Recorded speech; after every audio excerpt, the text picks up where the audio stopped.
Shalom, selamat pagi. Apa kabar saudara di hari yang berbahagia pada pagi hari ini? Kiranya damai sejahtera yang daripada Tuhan mengalir di dalam kehidupan kita sekalian. Bapak Ibu Saudaraku yang diberkati oleh Tuhan Yesus Kristus, biarlah panjang pagi hari ini kita mengalami berkat-berkat Tuhan yang luar biasa. Mari kita siapkan hati kita untuk mendengarkan sabda firman Tuhan. Mari kita satu dalam doa. Terima kasih Bapa buat hari yang diberkati. Kami menyerahkan hati dan kehidupan kami di dalam nama Yesus. Supaya ketika kami sungguh-sungguh di hadapan Tuhan, maka segala langkah kami yang tidak benar diluruskan, dan kami berjalan di dalam jalan yang benar. Dalam nama Yesus kami berucap syukur, haleluya, amin.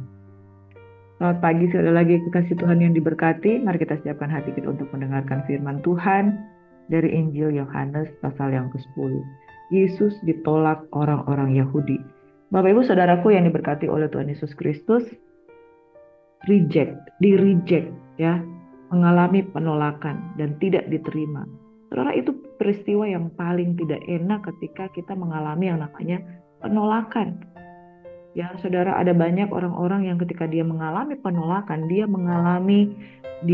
punya mental itu mengalami terintimidasi, ya, mengalami drop, ditolak di pekerjaan, ditolak pacar, ditolak dari orang-orang terdekat. Saudara, damai sejahtera kita dicuri, damai sejahtera kita hilang karena ketemu dengan orang-orang yang tidak bisa menerima keberadaan kita. Saudara, jangan kamu merasa kecewa dan terintimidasi. Karena Yesus Juru Selamat yang hidup itu sudah terlebih dahulu mengalami penolakan tersebut. Di kalangan bangsa-bangsa milik kepunyaannya sendiri, aku datang kepada milik kepunyaanku, tetapi mereka tidak menerima aku. Mereka menolak Yesus. Saudara, sedangkan Yesus saja, dia datang kepada milik kepunyaannya, tetapi ia tidak diterima. Jadi saudara, jangan kamu heran terhadap penderitaan yang seperti nyala api siksaan ketika engkau ada di satu komunitas, engkau tidak diterima, engkau tidak ditolak. Engkau tidak diterima, engkau ditolak, mengalami penolakan.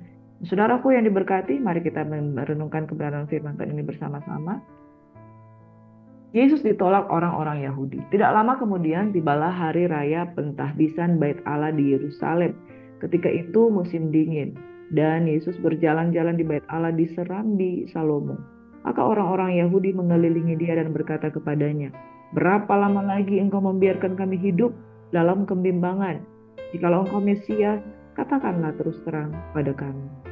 Yesus menjawab mereka, "Aku telah mengatakannya kepada kamu, tapi kamu tidak percaya.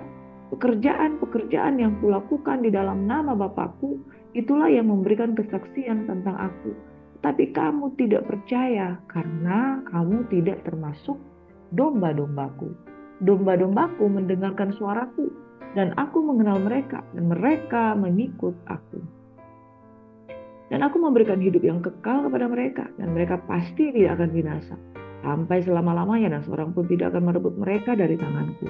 Bapakku yang memberikan mereka kepadaku lebih besar daripada siapapun, dan seorang pun tidak dapat merebut mereka dari tangan Bapa. Aku dan Bapa adalah satu." Sekali lagi orang-orang Yahudi mengambil batu untuk melempari Yesus. Kata Yesus kepada mereka, "Banyak pekerjaan baik yang berasal dari Bapakku yang kuperlihatkan kepadamu. Pekerjaan manakah di antaranya yang menyebabkan kamu melempari aku?" Jawab orang-orang Yahudi itu, "Bukan karena satu pekerjaan baik, maka kami melempari engkau, melainkan karena engkau menghujat Allah dan karena engkau, sekalipun hanya seorang manusia saja, menyamakan dirimu dengan Allah." Saudara, kemarahan terbesar dari orang Yahudi, yaitu ketika Yesus dikatakan menyamakan dirimu dengan Allah. Saudara, bukankah betapa kagetnya ketika mereka tahu bahwa dia benar-benarlah Allah yang hidup, yang telah berinkarnasi di dalam tubuh manusia, yang 100% Tuhan, 100% juga manusia. Bapak Ibu Saudaraku yang diberkati, di ayat yang ke-24 dikatakan begini, "Berapa lama lagi engkau membiarkan kami hidup dalam kebimbangan?" Hei, siapa yang membiarkan engkau hidup dalam kebimbangan? Bukankah ketidakpercayaanmu yang membuat engkau ada di persimpangan? Saudaraku yang diberkati, orang-orang Yahudi marah karena mereka tidak mendapatkan kepastian tentang Yesus adalah Mesias atau bukan. Mereka merasa bingung, merasa bimbang, merasa khawatir. Di sisi lain mereka tidak mempercayai Yesus sama sekali. Tetapi di sisi lain hati kecil mereka berkata, lalu kenapa dia seolah-olah menempatkan diri sebagai Allah? Nah, keraguan itu yang membuat mereka ada di persimpangan, lalu mereka marah kepada Yesus. Bukankah itu salah mereka sendiri karena mereka ada di persimpangan? Bapak Ibu Saudaraku yang diberkati oleh Tuhan Yesus Kristus. Ketika seseorang ada di persimpangan ideologi, ada di persimpangan pemahaman, maka kecenderungannya itu adalah menyalahkan kepada siapapun. Itu yang dilakukan oleh orang-orang Yahudi.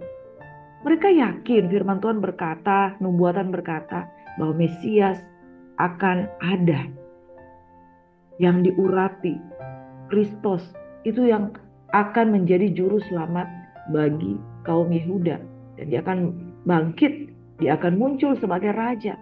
Nah, kenapa raja ini dalam bentuk wujud manusia, dan dalam bentuk wujud manusia lalu berkata-kata yang selalu menyinggung perasaan dan diri mereka? Oleh karena apa, saudara? Karena firman Tuhan katakan, oleh karena kamu tidak percaya, kamu bukanlah domba-dombaku. Domba-dombaku mengenal suaraku dan mengikuti aku. Bapak Ibu perhatikan perkataan ini, saudara. Jika saudara percaya, jika saudara mendengar suara Tuhan, jika saudara mengikuti Tuhan, berarti saudara benar-benar di dalam Tuhan.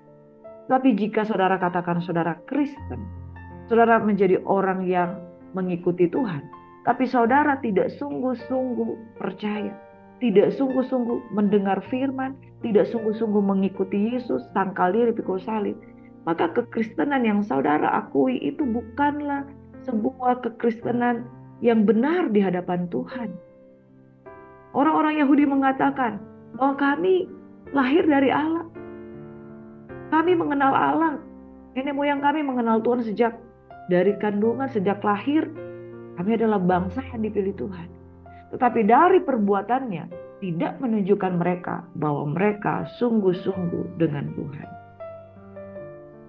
Kenapa seseorang berada di persimpangan? Karena dia tidak percaya. Kenapa seorang ada di persimpangan? Karena dia bimbang, dia ragu. Ya, pemahaman mana yang harus dia pegang? Apakah Yesus Mesias ataukah Yesus bukan Mesias? Hanya mengaku-ngaku sebagai Allah. Dan inilah kesalahan terbesar dari orang-orang Yahudi. Mereka percaya jika mereka melihat. Mereka percaya jikalau Yesus yang menyatakan dengan sesungguhnya bahwa dia adalah Allah. Tetapi Yesus berkata seperti ini, aku telah mengatakan kepada kamu, akulah dia. 5 pernyataan Yesus tentang keilahian dia, bahwa oleh pekerjaan-pekerjaan yang dikerjakan dalam Bapa melalui dia, yang menunjukkan bahwa dia benar-benar adalah Allah. Mereka hanya berkata, kamu menyamakan dirimu dengan Allah. Dan saudara, konsep kita tentang ketuhanan yang sangat terbatas, sehingga ada banyak orang yang sebenarnya dipanggil untuk menjadi anak-anak kerajaan, tapi kemudian berakhir dengan ketidakpercayaan. Bapak Ibu Saudaraku yang diberkati oleh Tuhan Yesus Kristus, jikalau engkau mengaku engkau adalah anak-anak Allah, tetapi engkau tidak percaya dan engkau tidak mendengarkan suara Tuhan, apalagi tidak mengikuti Yesus, jangan mengaku sebagai anak-anak Allah. Saudara, sebelumnya kita sudah baca di pasal sebelumnya bahwa mereka mengaku mereka adalah keturunan Abraham, keturunan Allah. Tetapi di dalam ayat yang ke-26, tetapi kamu tidak percaya karena kamu tidak termasuk domba-domba. Saudara, mari, panggilan kita adalah mengikuti Yesus. Mengikuti Yesus harus menjadi bagian di dalam kawanan. Kalau saudara ada di luar kawanan, maka saudara adalah milik dari si pencuri itu. Saudaraku yang diberkati oleh Tuhan Yesus Kristus, masuk ke dalam kawanan, bersekutu dengan komunitas, bersekutu dengan kelompok yang takut akan Tuhan. Mari biarlah hatimu dijamah, ditangkap oleh Tuhan. Jangan saudara keluar dari gereja-gereja lokal. Jangan saudara keluar dari komunitas-komunitas orang percaya. Jangan saudara karena saudara bimbang, saudara mengalami goncangan iman, saudara keluar dari komunitas hanya karena ada 1-2 orang yang menyinggung saudara, maka saudara keluar dari kawanan. Kawanan ini penting, sebab kawanan ini adalah tujuan Tuhan mengumpulkan. Karena di dalam Yohanes 17 dikatakan, supaya engkau dan Bapa menjadi satu. di dalam aku. Nah, saudaraku yang diberkati oleh Tuhan Yesus Kristus, Tuhan sedang sibuk mengumpulkan. Jangan engkau mencerai-beraikan. Barang siapa mencerai-beraikan, ia tidak berasal daripada Tuhan. Tapi diberkatilah orang yang menyatu dengan kawanan tubuh Kristus. Jangan saudara memecah belahkan, karena perpecahan bukan berasal daripada Tuhan. Masuk di dalam satu kawanan, masuk di dalam satu perhimpunan yang disebut sebagai domba-domba milik kepunyaan Tuhan. Barang siapa percaya, barang siapa mendengar suara Tuhan, dan barang siapa mengenal Tuhan, serta barang siapa mengikuti Tuhan, sampai akhir Tuhan akan memberikan kehidupan kekal, maka mereka pasti tidak akan binasa sampai selama-lamanya, dan seorang pun tidak akan mengambil mereka dari tanganku. Bapak Ibu Saudaraku yang diberkati oleh Tuhan Yesus Kristus, perhatikan keadaanmu. Apakah posisimu ada di tengah kawanan? Apakah posisimu sedang mendengarkan Tuhan? Apakah posisimu sedang taat tunduk di hadapan Tuhan dan mengenal Dia secara pribadi? Maka saudara akan mengalami kehidupan kekal yang Tuhan janjikan. Bahkan kau tidak akan binasa sampai selama-lamanya. Tidak ada seorang pun yang akan mengambil engkau dari tangannya. Saudara, ini penting. Karena jikalau kita ada di tangannya Tuhan, maka Dia akan bertanggung jawab sepenuhnya di dalam tangannya. Dia akan bertanggung jawab sepenuhnya apa yang engkau makan hari ini, apa yang engkau butuhkan hari ini. Kadang hidup itu cukup, kadang hidup itu tidak cukup. Kadang hidup itu senang, kadang hidup itu tidak senang. Kadang hidup itu ada suka, kadang ada hidup itu ada di dalam duka. Tapi pastikan engkau ada di kawanan dan engkau ada di tangan Yesus. Saudara, seorang perempuan bernama Naomi bersama dengan suaminya Elimelek, ketika terjadi kelaparan, dia keluar dari Bethlehem. Dia pergi ke tanah Moab. Dia bersama dengan anak-anaknya, saudara. Kemudian anak-anaknya menikah dengan Orpa dan Ruth. Lalu apa yang terjadi? Suaminya meninggal, anak laki-lakinya meninggal. Dia kehilangan segala sesuatu. Dengan tujuan untuk keluar dari Bethlehem ketika terjadi kelaparan. Mereka keluar supaya mereka mendapatkan sesuatu yang lebih lagi. Tetapi apa yang terjadi? Justru dia mengalami kehilangan segala sesuatu. Dan hampir saja dia kepahitan dengan Tuhan.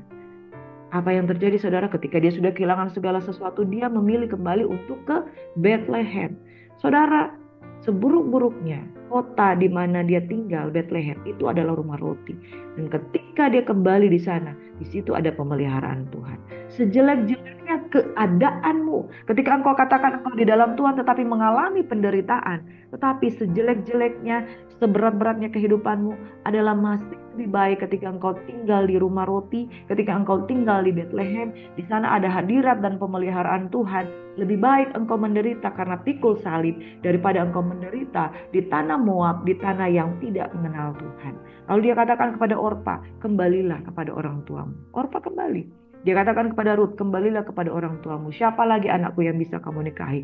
Tetapi Ruth dengan iman berkata, bangsamulah bangsaku, Allahmulah Allahku. Maka dia mengikuti Ruth seumur hidupnya. Apa yang terjadi saudara? Maka Ruth menikah dengan Boaz. Penebusan itu terjadi. Dari mereka lahir Obed, Isai, Daud, dan keturunannya, raja dari suku Yehuda, Yesus Kristus Tuhan. Saudara, seberat-beratnya kehidupan ketika mengikuti Yesus, ketika engkau ada dalam penderitaan, tapi jauh lebih baik memikul salib daripada hidup di luar kawanan, hidup di luar Kristus, hidup di luar mengikuti Yesus. Kata Yesus kepada mereka, tidakkah ada tertulis dalam kitab Taurat kamu, aku telah berfirman kamu adalah Allah? Jikalau mereka kepada siapa firman itu disampaikan disebut Allah, sedang kitab suci tidak dapat dibatalkan, masihkah kamu berkata kepada dia yang dikuduskan oleh Bapa dan yang telah diutusnya ke dalam dunia, engkau menghujat Allah? Karena aku telah berkata, aku anak Allah. Jikalau aku tidak melakukan pekerjaan-pekerjaan Bapa, janganlah percaya kepadaku. Tetapi jikalau aku melakukannya dan kamu tidak mau percaya kepadaku, percayalah kepada pekerjaan-pekerjaan itu supaya kamu boleh mengetahui dan mengerti bahwa Bapa di dalam aku dan aku di dalam Bapa. Sekali lagi mereka mencoba menangkap dia, tetapi ia luput dari tangan mereka. Kemudian Yesus pergi lagi ke seberang Yordan, ke tempat Yohanes membaptis dahulu, lalu ia tinggal di situ. Dan banyak orang datang kepadanya dan berkata, Yohanes memang tidak membuat satu tanda pun, tetapi semua orang yang pernah dikatakan Yohanes tentang orang ini adalah benar. Dan banyak orang di situ percaya kepadanya. Seiring dengan berjalannya waktu, bukti-bukti menyatakan bahwa Yesus adalah Tuhan. Mereka percaya kepada apa yang dikatakan Yohanes. Apa yang dikatakan Yohanes, ya, itu mulai terjadi. Perkataan Yohanes tentang apa? Tentang Kristus. Bahwa dia adalah Mesias, bahwa akan datang dia yang lebih berkuasa daripadaku. Memang Yesus lebih berkuasa. Yohanes membaptis, khotbah Yohanes membuat orang-orang bertobat. Tetapi yang membuat mujizat, kesembuhan, bahkan membuat satu terobosan, dia membangkitkan orang mati, yaitu Lazarus. Nanti kita akan pelajari di dalam Yohanes yang ke-11. Itu Yesus lakukan. Di ayat yang ke-41 dikatakan begini, Yohanes memang tidak membuat satu tanda pun. Tetapi semua yang pernah dikatakan Yohanes tentang orang ini adalah benar. Yohanes tidak membuat tanda. Yohanes berkata-kata. Dan apa yang dia katakan, Yesus yang menunjukkan dengan tanda-tanda yang dia buat. Karena pekerjaan itu berasal dari Bapa. Saudara, tidak ada alasan untuk tidak percaya. Dan banyak orang di situ percaya kepadanya. Sekali lagi, bilangan orang-orang yang ada di sana terpecah menjadi dua. Orang Yahudi yang percaya, orang Yahudi yang tidak percaya. Tetapi orang Yahudi yang tidak percaya, motivasi mereka ada, yaitu motivasi yang tidak benar. Karena mereka kebanyakan adalah pemuka-pemuka agama yang sudah beroleh kedudukan pada zaman pemerintahan Romawi pada waktu itu. Bapak Ibu Saudaraku yang diberkati oleh Tuhan Yesus Kristus, ketika engkau ada di persimpangan, perhatikanlah orang-orang yang memilih kepercayaan yang benar, motivasinya lebih bersih, motivasinya lebih murni. Mereka percaya hanya karena pilihan mereka untuk melihat kebenaran. Sedangkan orang-orang yang tidak percaya, motivasinya selalu diwarnai dengan hal-hal yang salah, hal-hal yang tidak benar. Saudara, jika engkau ada di persimpangan untuk percaya kepada Yesus pada saat ini, perhatikan keadaanmu. Jikalau motivasimu yang menguasai hatimu adalah motivasi yang tidak benar, tanggalkan semuanya itu. Dan saudara, ciri-ciri orang yang betul-betul ada di dalam kawanan domba, dia percaya, dia mendengar suara Tuhan, dia berusaha sungguh-sungguh mengenal Tuhan, dan dia mengikuti Yesus. Dan dari dalam hati orang yang haus akan mengalir aliran-aliran air hidup. Keyakinan, kepercayaan, iman kita akan diteguhkan dengan kuasa ilahi dari Tuhan. Amin. Tuhan Yesus memberkati. Yesus sekalipun ditolak oleh orang-orang Yahudi, tetapi dia menyatakan sendiri bahwa dia benar adalah Allah. Dia adalah yang diutus. Dia adalah Kristus, Mesias. Dan tidak ada keraguan sedikit pun bahwa pekerjaan-pekerjaan yang dia lakukan berasal dari Bapa. Saudara, percayalah Kristus oleh karena pekerjaannya itu sendiri, oleh karena perkataannya itu sendiri. Saya pernah mengupas firman Tuhan tentang 5 perkataan Yesus tentang dirinya sendiri. Bahwa Yesus tidak perlu diteguhkan oleh siapapun bahwa dia adalah Tuhan. Tetapi lewat pekerjaan-pekerjaan yang dia lakukan. Hanya saudara, jangan engkau ragu sedikit pun dengan Tuhan Yesus. Sekalipun dunia berkata apa, dia adalah Tuhan. Amin. Mari kita berdoa. Bapa, tidak ada keraguan sedikit pun bahwa Yesus adalah juru selamat. Barang siapa percaya kepadanya, maka dia tidak akan dihukum. Dia tidak akan binasa, melainkan beroleh hidup yang kekal. Dan inilah hidup yang kekal itu, bahwa mereka dan kami semua sungguh-sungguh mengenal Tuhan. Percaya, mendengar suara Tuhan, mengikuti Yesus. Itulah pengenalan yang benar. Bapa di surga, kami berdoa pada pagi hari ini, setiap umat Tuhan yang mengambil bagian di dalam doa, pujian, penyembahan, dan ucapan syukur, hari ini diberkati. Diberkatilah engkau, diberkatilah buah kandunganmu, diberkatilah adonan rotimu, diberkatilah setiap usaha pekerjaanmu. Apa saja engkau perbuat dibuat Tuhan berhasil dan beruntung. Sekalipun engkau ada di tengah persimpangan, jangan pernah meninggalkan Bethlehem, rumah roti, di mana Tuhan berkenan, engkau di sana dibentuk menjadi anak-anak kerajaan. Engkau yang percaya tidak akan binasa, tidak akan dihukum, melainkan beroleh hidup yang kekal. Diberkatilah mereka yang percaya, yang sakit disembuhkan, yang susah dihiburkan, yang berbeban berat diberikan kelegaan. Urapan Tuhan tercurah di dalam kehidupan saat ini, karena banyak orang yang percaya kepada pekerjaan-pekerjaan yang Tuhan kerjakan. Sebaliknya banyak orang yang tidak percaya oleh karena motivasi yang tidak benar. Hari ini ketika kami mendengarkan suara Tuhan, firman Tuhan, biarlah iman kami dikuatkan, diteguhkan. Dan jangan hanya karena ada persoalan kami meninggalkan rumah roti, tapi biarlah sekalipun kami adalah lembah kekelaman, kami tidak akan takut bahaya. Gadamu, tongkatmu, itulah yang menghibur kami. Kami tetap kuat, bertahan, dan tinggal dalam Tuhan. Terpujilah nama Yesus. Semua yang percaya diberkati Tuhan. Sama-sama katakan, amin. Shalom, saudara kekasih Tuhan. Saya mau menginformasikan bahwa Gracia Hope Compassion Channel saat ini ada channel official yang satunya lagi itu berisi khotbah-khotbah pilihan dan kami baru saja merintisnya. Saudara bisa follow Priscilla GHC Channel dan itu merupakan channel official dari kami. Saudara juga bisa bantu komen, like, and subscribe dan itu baru saja kami merintis channel yang baru dan mohon dukungan saudara biarlah untuk channel yang baru ini akan menampilkan khotbah-khotbah yang tidak setiap hari, tetapi khotbah-khotbah yang dapat memuliakan nama Tuhan. Sekali lagi hanya untuk hormat dan kemuliaan nama Tuhan. Semoga dukungan Bapak Ibu Saudara bisa membawa kemuliaan Tuhan oleh karena pemberitaan Injil. Siapakah yang percaya kepada berita yang kami dengar?